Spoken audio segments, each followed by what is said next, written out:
it's not about what happens to you, but it's about what you do with what happens to you. Man, it's so good to see Thank you, you man. walking and Thank getting you. around. Thank you, thank you, thank you, thank you. Couldn't be here without you guys, man. No doubt. Couldn't be here without you guys, absolutely not.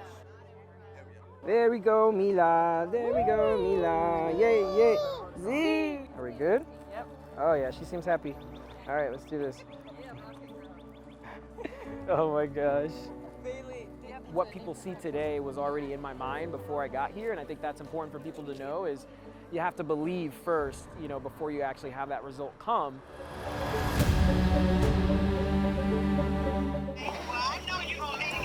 Yeah, we're pushing. If God wanted us to stay in the same place, He'd give us roots, not legs, right?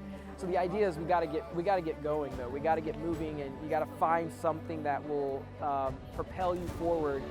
We got it.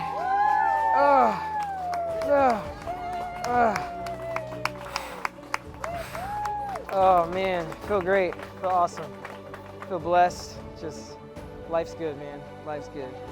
No matter what, life's good. Thank you guys. All right, can we maybe get me a love? Oh man.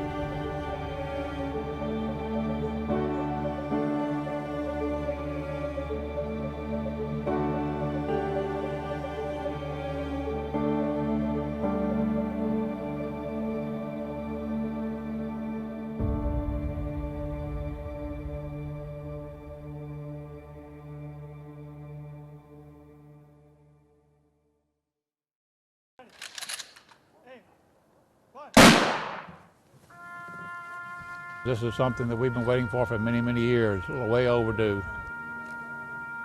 This sailor has now been brought back to his family to be interred with all the honor that every soldier, sailor, airman, Marine deserves. But we let go of him a long time ago. However, he's home now, where he needs to be, buried here in the cemetery near his mother and father. His family's here, all of us here, a lot of us. And we just love the fact that he's here with us again, finally. Father, take us from this place in your presence, just as you were with Carl and his shipmates that day. Be with us now. Port and starboard, stern and bow. Amen.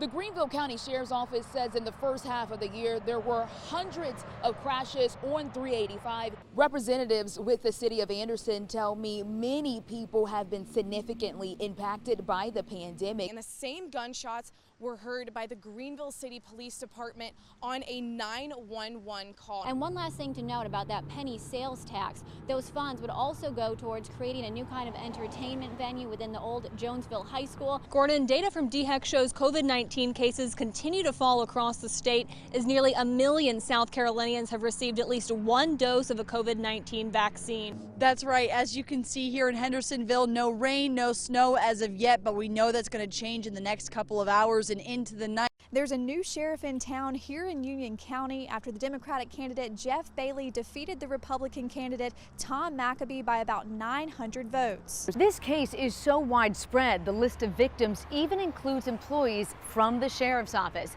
The agency believes more victims are out there and urges anyone to come forward. Meemaw just opened her doors and her kitchen to the public back in February, but now she and her team have found themselves smack dab in the middle of a pandemic. But no, sir, they're not fixing to quit serving their sweet peas and their dumplings. A lot of the recipes we use are hers. You could just always go to her table and sit and talk about things, you know, and she'd help you solve the world's problems. Janice Keller always wanted to be like her grandma. Anytime you came to her house, she had baked goods. It always smelled great, and you always could get a full plate of food, no matter who you were. Now Janice Keller is more commonly known as Meemaw, and Meemaw's house has become just as popular as her own grandmother's. If we run out of banana pudding, we'd stop selling hot plates, because I think people want the pudding more than than the hot plate. Meemaw says cooking is not only a hobby of hers, Bringing happiness and having food around, loving to feed people, but a calling, especially during these times. Right now, it looks like the need is here for us to be here, and as long as that need is there, we're going to try our best to stay open. And even though her tables are empty, she's making sure bellies and hearts stay full by offering curbside service and delivering baskets of sunshine. Muffins, breads, cakes, and our homemade apple butter. Because while some may cook food that ain't fit to eat, what would you like on your plate? When it comes to Meemaw's cooking, you can bet your bottom dollar supper will be super. They love my food. She also has a program called Grab One, Give One. When a customer comes to pick up a meal, they can choose to donate another meal to an essential worker. Since I cooked and folks said it was good, I thought, well, I could try this. Some folks who have already been blessed with Meemaw's cooking include Gaffney firefighters, dispatchers, and hospital workers, and Meemaw has many more in mind. The folks here that are working hard on the front lines. She says even during these uncertain times, one thing is certain: Meemaw's cooking can fill you up in more ways than one. Never would I have ever thought that I would be here making food for the public, but it's a ministry for me. It's a ministry for my ladies, and we are having a good time, even in this bad situation. Meemaw's house is now open between 11 a.m. and 4 p.m. Monday through Friday. If you'd like to order some food, we'll have information on how to do that on WSPA.com. She just asked that you come get it, and y'all come back now, you hear? In Gaffney, Scotty K, 7 News. As people went about their day in downtown Anderson, a layer of crisp, cold snow carpeted the area. But through the flakes, a glimpse of hope shone pink and red. We've had rain, we've had tornado warnings, we've had the wind, and now we have snow and not a drop. And none have fallen off. Melissa Fabry owns Indigo Custom Framing and says it's a small miracle none of the notes have come down. We designed our window display to kind of give a little love back to the town. The notes giving positive messages. Fabry saying anyone who needs a boost can take one with them. So anyone can write a sticky note and put a little love note. She says although the weather can be a bit unpredictable as of recent, this is South Carolina. It could snow in July. You never know. One thing is constant. Love. Love never fails. It's resilient. Grilled chicken tenders. It's not unusual to see a line outside Rocky's Hot Chicken Shack. Everyone likes fried chicken. Expanding the North Carolina-born concept to Greenville during a pandemic was a risk. Once we got our footing under us, we realized we could do it, but it's always a concern. They're one of more than a dozen new restaurants opening or set to open in Greenville since the start of the pandemic. Eric Guzman and his father opened Cucho's Taco Grill in October. After about 2 months, it kind of took off. You know, having the drive-through, having online, having call-ins, and then dining opening back up. You know, it's helped tremendously. He says quarantine hasn't quelled Greenville's taste for new flavors. People tend to want to try new places. And you know, a lot of the new restaurants that are opening, it tends to be more casual takeout now or casual fast. But among 18 new business openings, city data shows 13 businesses have closed as of the end of February. Mother-daughter owned East Hill Boutique on McBee Avenue downtown was among the losses. At one time it was good, but I don't know, from one day to the next, it was ghost town for us. They've moved the business online, but still owe their landlord. He deserves, you know, to get paid, but it's not easy. 5 boutiques in all have closed, including Coco Bella and J. Britt. Also gone are a distillery and 7 restaurants, including the Chocolate Mousse and Happy and Hale. But despite the losses to owners, employees, and customers, even more new businesses are making Greenville home. It gives me hope that we're all gonna get out of this real soon and be back to normal and, you know, have a great 20s. It's a classic story of cause and effect with the worst timing for parents like Jessica Hines. I definitely am seeing a lot more empty shelves, not quite as much selection. By now you know many of those missing goods are sitting in container ships clogged at the ports, but that's only part of the picture. This is unprecedented. Stephen Keller, the senior manager at Service Transport Incorporated in Greer, explains a massive shortage of truck drivers and warehouse workers is crippling the supply chain flow, and that can only hurt your wallet. Everything you purchased 3 months ago has most likely gone up. You probably will continue to see that climb. I think it'll level off at some point in time, but it will not level off until the supply chain is smooth and leveled out, and we have an even flow across. In fact, the American Trucking Association says we're short about 80,000 drivers as we head into the holiday season. And that translates to more empty shelves. No surprise to Heinz.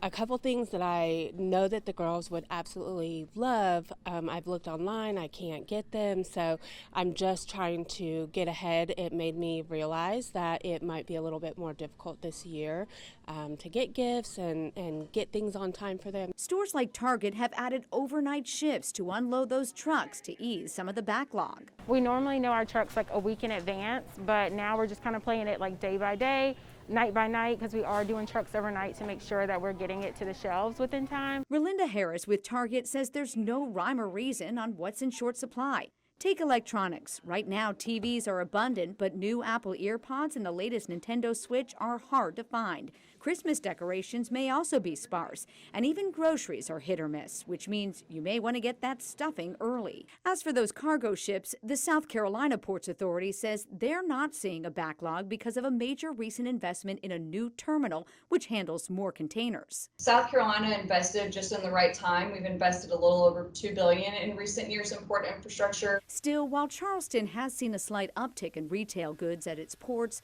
most of America's goods coming from Asia are tied up on the California coast. So when it comes to retail, the message this holiday season, don't wait until Black Friday. If you see it, buy it now. And as Heinz will attest, that warning can change any procrastinator into an early bird shopper. So normally I am like very last minute and, you know, I wait and I get things kind of as I see them, like in the stores or doing regular shopping or whatever. But this year I am definitely starting early.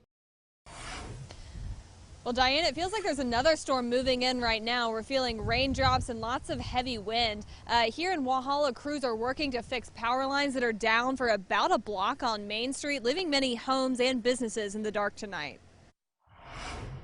John Bass first saw the damage from his kitchen window. A power pole snapped in half, suspended in cables like a bug caught in a spider web. So I kind of figured that's why we had no power.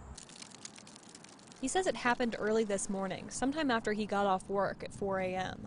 First reaction was that was one heck of a storm, for sure. He is one of thousands who lost power as Zeta swept into the upstate Thursday.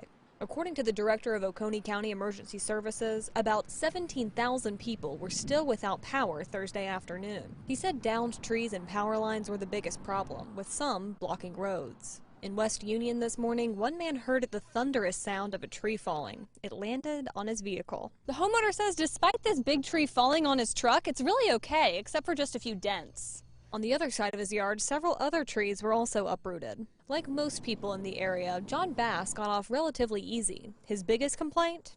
House is kind of stuffy, you know, no air or anything. But even without damage to his property, Bass hopes another storm like Zeta doesn't come through anytime soon. That director of emergency services says it may be till tomorrow when some people get their power back. Live in Oconee County and Maxwell 7 News. Thank you, Ann.